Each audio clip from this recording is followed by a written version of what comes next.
Welcome, welcome everyone to the Best Damn Podcast. I am your host, John King.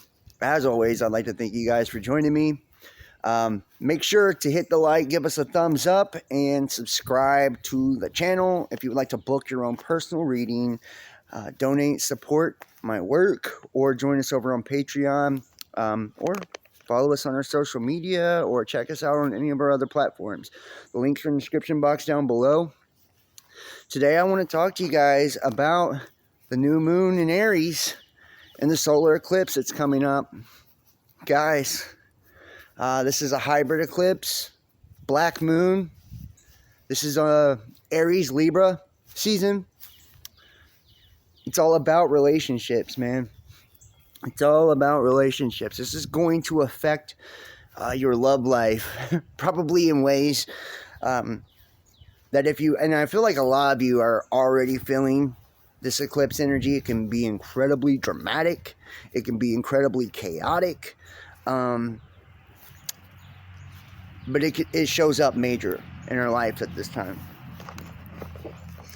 And anytime you have a new moon, this is an opportunity for new beginnings, new chapters. It can be like rekindling a relationship, starting something new, giving something another go, going another round, giving something a second chance, especially with, Mercury retrograde right now. There could be a lot of past situations or past people kind of coming back into our lives that made us question our value, our self-worth. There could be a lot of reflection right now on our own self-worth and our own value. I feel like we have to be incredibly careful how we're communicating at this time. A lot of the things that we're saying to one another could be misinterpreted. So be clear and concise, whenever you're dealing with other people, especially when it comes to things that are highly intense or emotional, right? Things that can create conflict, tread carefully.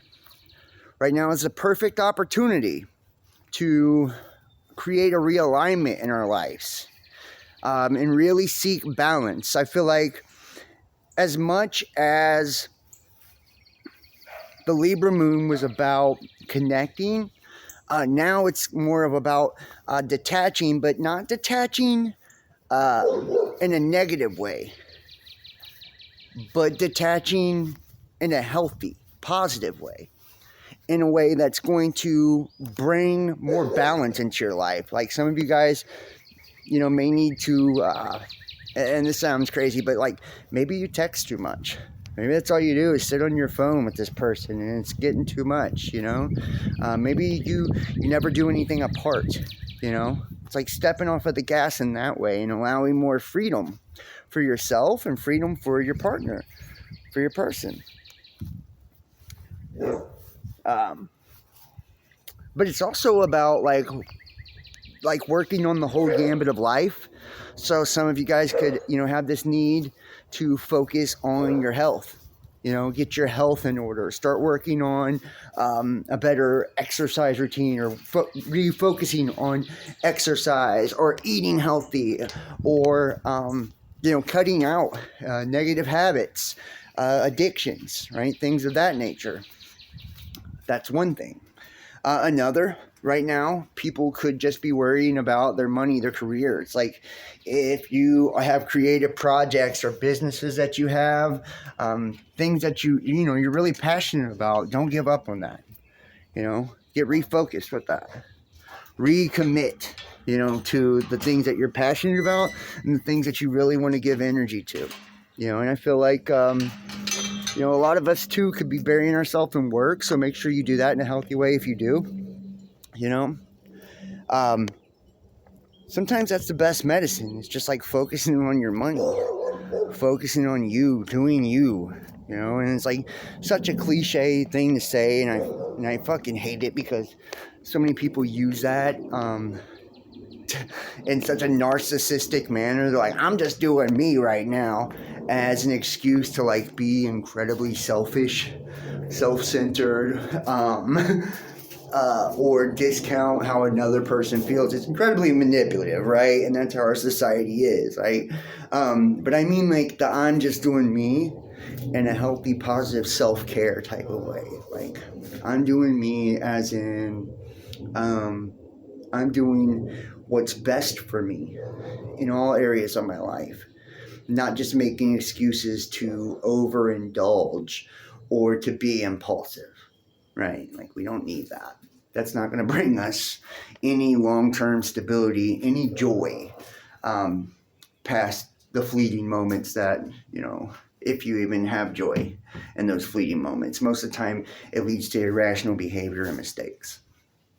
I always say, no matter what the astrological event is, remain true to self. Right? Stay in your moral compass. Sometimes life events can get us like knocked off our perch, man. It happens to me. Like, I get bad news about something and it knocks me off my perch and I do something irrational or stupid.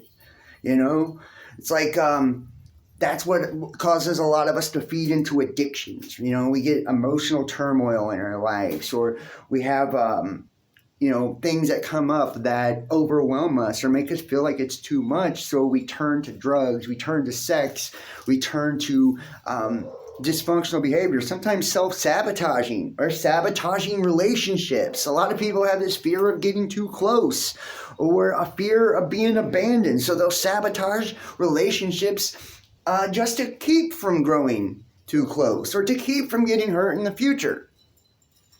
These are negative habits. These are negative character traits. So, like, stay true to self. Stay true to your heart. Stay true in your moral center. If it steps out of like what you value morally, and what you consider right or wrong, don't do it. Right? Don't do it. Because then that's going to be unbecoming of you, for one. Right? And that's going to be you putting out bad karma. And I hate to say it, that's what eclipses are about. It's like the tallying up of karma. These are judgment times, right? And the energy's powerful, fucking powerful. And it lasts for a long time after the fact. It can be to the next eclipse. This can be, for the next 2 weeks to 6 months. You can be getting your ass torn up by whatever you decide to do now, right? If that isn't scary enough. Right, but I'm just trying to like tell you how serious it is that we be ourselves. We be true to ourselves and who we are morally. I said a lot of times we want acceptance from friends, from family, fucking coworkers, people, lives. We will do things or make decisions or make choices in our own personal lives based on what we think others will think about us. Like, oh, I can't take her back if she cheated on me because that would make me look weak. I already told my coworkers what happened, or I told my family.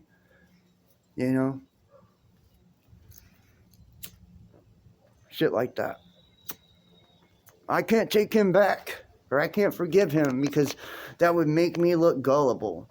I already said I was over his shit and I was kicking him out and blah, blah, blah, right? That kind of stuff. But when deep down inside, the person, like, maybe they do want to forgive someone, or maybe they do want to take them back.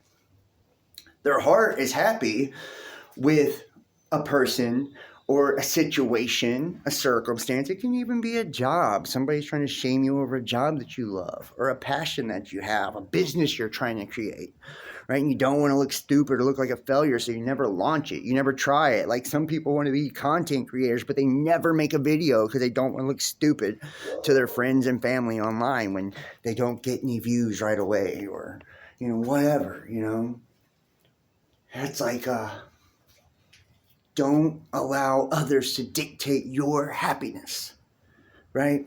Don't allow the outside to dictate the inside, because the inside is what is projected outward. That's where the creation happens. That's where manifestation happens. That's where it begins, right? Is on the inside, and it comes from our heart. It's about connecting the mind to the heart, right?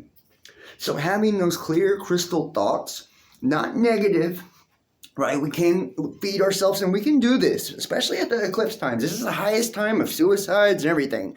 People are fucked up during this time. The moon definitely has an influence on us, right? That's why I'm so huge into the astrology.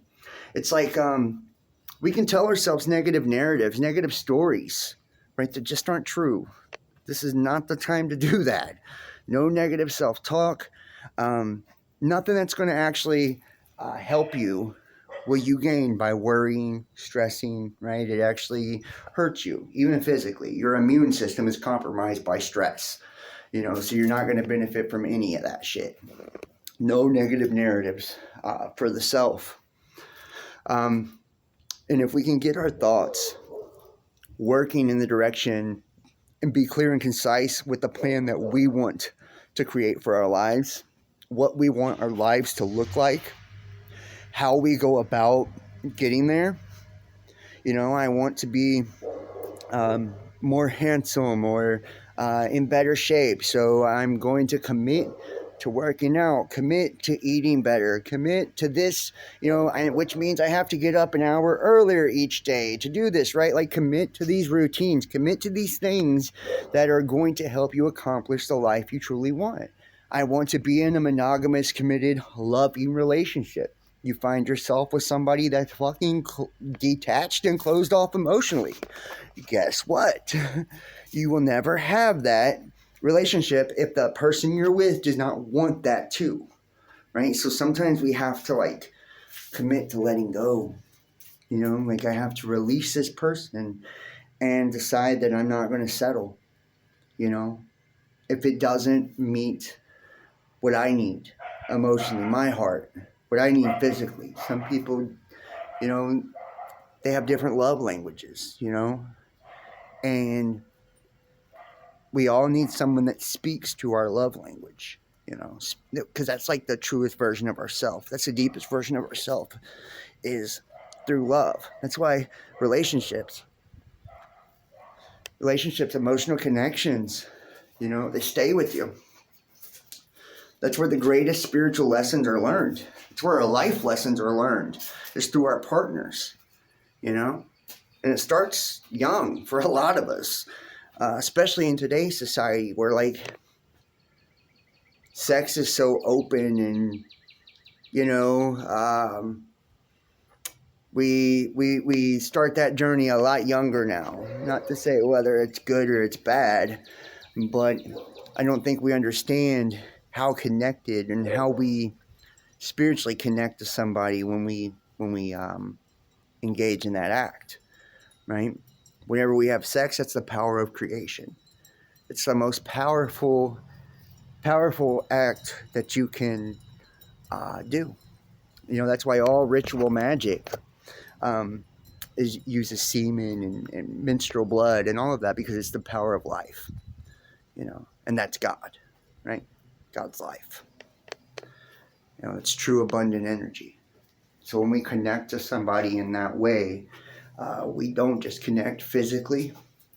We connect on an emotional level, and we form attachments, right, and soul ties to people, and we can begin to even have soul contracts with these people without even knowing that we're doing that, just by agreeing to certain things, or allowing certain things to take place within the dynamic of the relationship.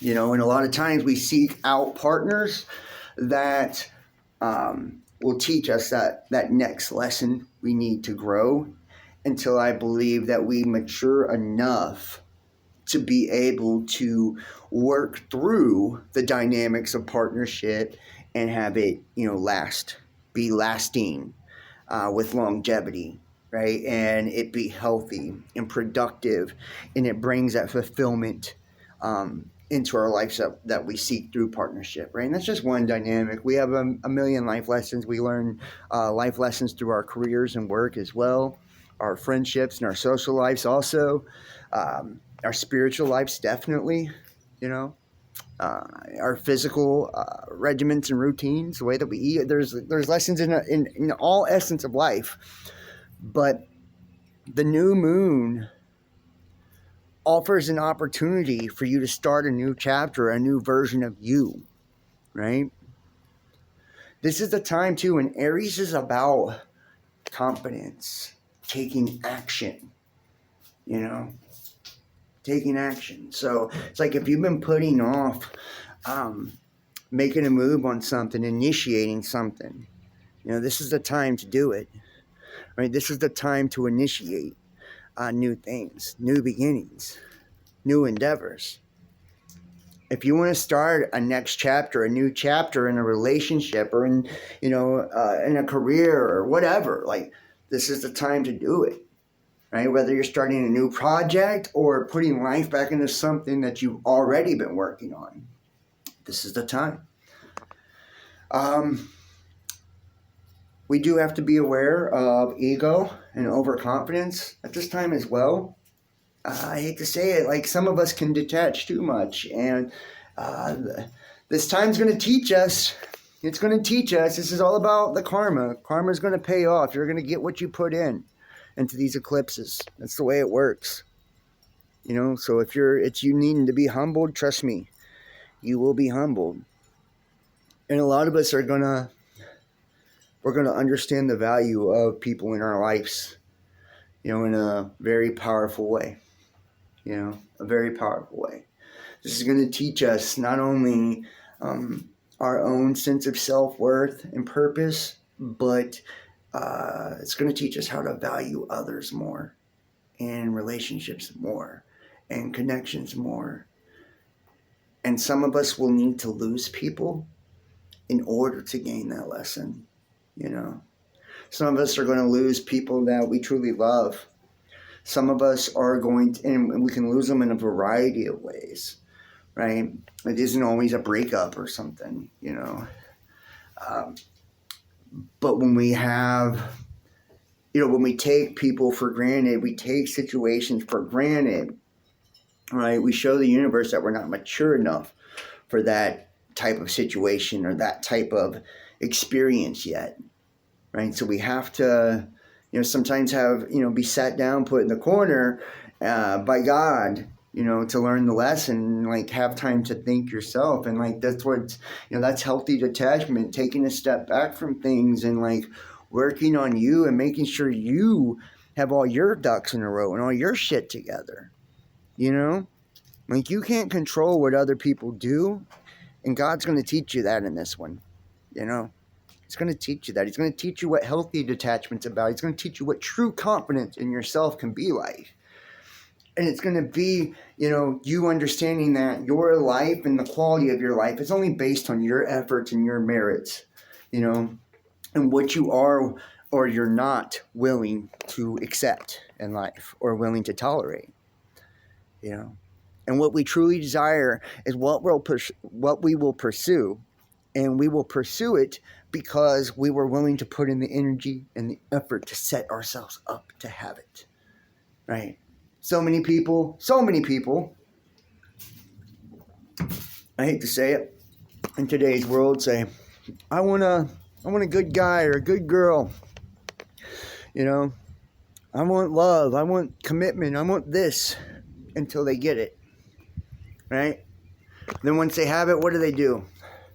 They take it for granted, they cheat on people, they lie to people, they manipulate people, they're emotionally abusive, mentally abusive, whatever, right? Like they just take people in situations for granted, and these are the people who are always the most vocal about how they want a good person, and when they get one, they do them in such a way, right, to prove that that's not what they actually want, Most people are truly unhealthy and sick spiritually, so they want something unhealthy and sick. They don't know how to be loved. They don't know how to be monogamous, or they don't know how to commit to a relationship. And you don't have to be monogamous to love, But I'm just saying that a lot of the defects of people, stem from deeper issues, And maybe it's from their childhood. Maybe it's just, the way that they grew up and their, people treated them. They weren't accepted for something or some behavior they did. And it causes them now to, instead of experiencing rejection as an adult within a relationship, they go ahead and reject themselves by sabotaging the connection, right? By detaching from the situation, like, oh, well, I can't be hurt if I don't care, or I can't be cheated on if I break up with them, or, so on and so on. And so many people do this. Especially people that's been abused. They want to sabotage themselves, getting high, drinking, right? It's like thinking they don't deserve something good. So there can be a million different ways of how this manifests. These are the type of behaviors that we want to avoid. These are the type of things that are going to lead us to a bad eclipse and chaos, and it could be an explosive endings, but explosive, powerful new beginnings if we're willing to allow it. I think that's the key. That's the key right now. It's to be in our confident self and to take action on the things that we need to take action on, but it's to also not allow our egos to get in the way of our heart. Not allow our minds to cloud the way that we feel, by overthinking something or worrying about what other people will think, worrying about the outside world. Staying true to ourselves, true to our heart, true to our passions, right? And what really makes us happy. A lot of people are going to choose to walk away from people when they're happier with a partner, but because they think that their life will be better alone, or vice versa. You're going to choose. You see what I mean? It's like we can't make these choices because it's going to impact us long term.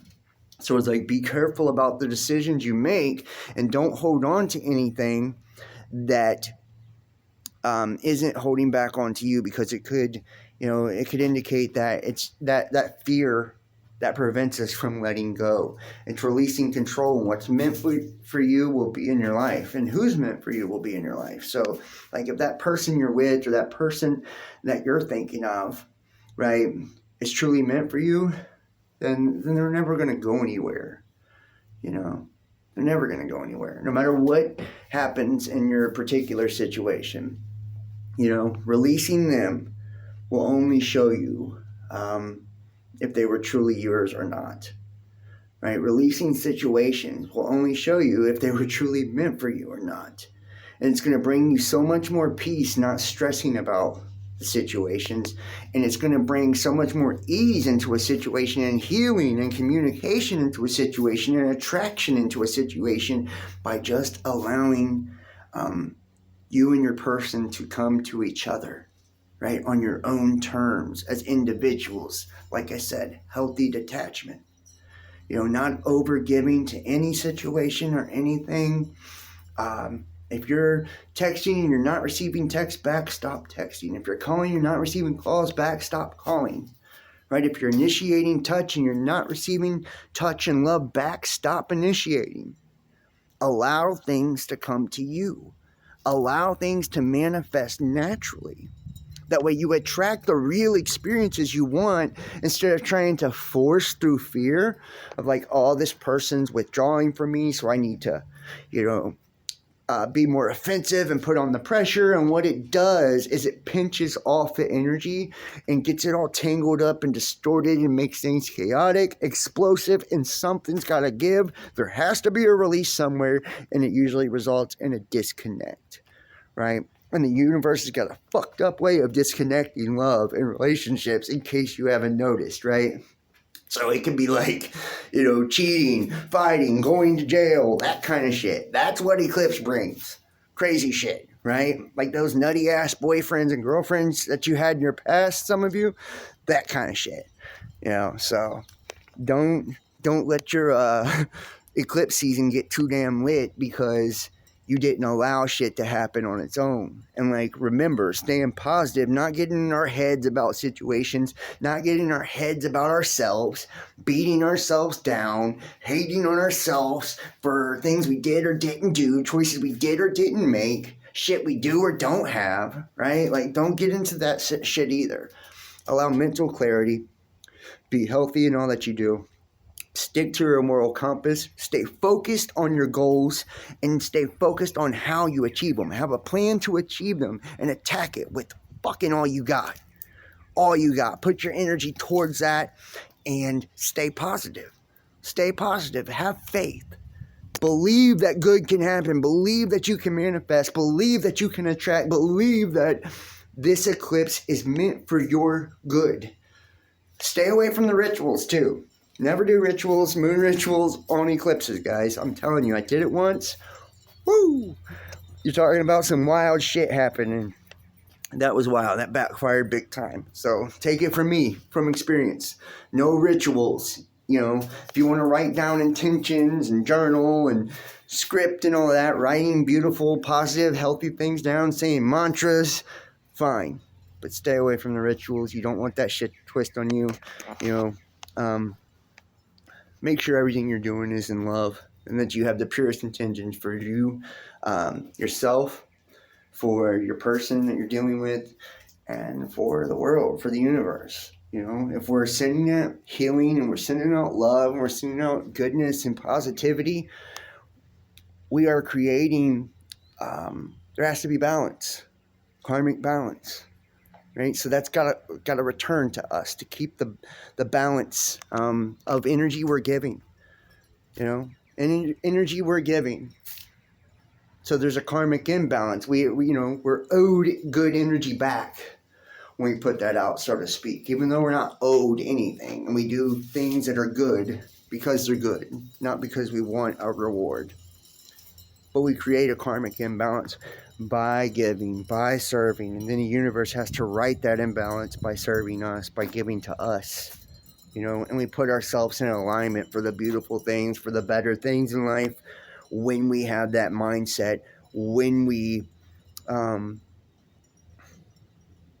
put ourselves in a place emotionally, mentally, spiritually, physically, to have the better things, you know.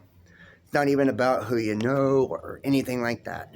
It's the most powerful magicians and the most powerful manifestors know that it's an attitude of gratitude that actually does it better than anything else. And that sounds cliche as fuck. It sounds like, yeah, is it really that simple? It is. It's like saying to the universe, to God, to spirit, like, if you're not able to appreciate what you already have, if you're not able to take care of what you already have, the blessings you already have, the energy that you already have at your disposal, then how would you be able to take on and handle more? You know, it's taking care of what we already have, being grateful for what we already have, appreciating what we already have, and putting our all into what we already have that allows it to multiply, to grow, by nurturing it with our love and showing our appreciation. It puts out the message that we're ready to receive more, right? Not through expecting more, but just knowing that more will come. So I want to thank you guys for joining me. Please hit the like, share this, subscribe if you haven't. I hope you guys have an awesome eclipse, an awesome new moon, and I hope everything works out amazing for you guys. Check out the individual tarot readings. I'll be posting those for all 12 signs. And check out the last live that we did as well. Pretty cool. And thank you guys for all the well wishes and donations and all that, man. If you guys want to donate, support, or join us on any of the other platforms, the links are in the description box down below. And if you'd like to book your own personal tarot reading, it's the realbestdampodcast@gmail.com. All right, guys, much love. Peace.